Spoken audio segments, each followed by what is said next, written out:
दोस्तों जी यहाँ पे क्या यार एक यहाँ पे चल गया तो अपने आप को वहाँ पे बूढ़े सलमान खान यहाँ पे लोग समझ बैठे। बाकी इससे एक या दो से यहाँ पे कुछ होने वाला नहीं है, जो कि पूरा भोजपुरी इंडस्ट्री कहाँ पे शेर पवन सिंह है। इस बात को भोजपुरी भी जानती है, पूरे अदर लोग भी इस बात को वहाँ पे समझते हैं।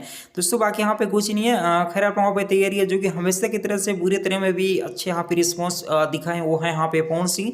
तो बाकी कोई बात नहीं, खैर आप वहाँ पे सब तैयार रहिए। कुछ अभी से कुछ टाइम बाद यहाँ पे हो सकता है कि आप वहाँ पे आज शाम या कल सुबह तक यहाँ पे पोस्टर आ जाना चाहिए। किसी भी मतलब समस्या हो तो भी पोस्टर यहाँ पे जरूर से यहाँ पे आने चाहिए, क्योंकि फैंस को अगर किसी का आ रहा है तो फैंस को भी वो चीज़ यहाँ पे चाहिए।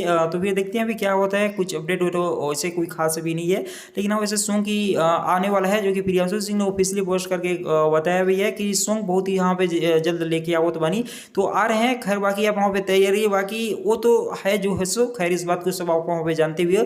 बाकी अभी भी कोई नहीं है कि जो सामने अभी जाके देख लो 100 से 2-2 मिलियन मिलेंगे। दोस्तों मिलेंगे किसी नेक्स्ट वीडियो में, बस अभी कुछ इतनी ही, मिलते हैं नेक्स्ट वीडियो।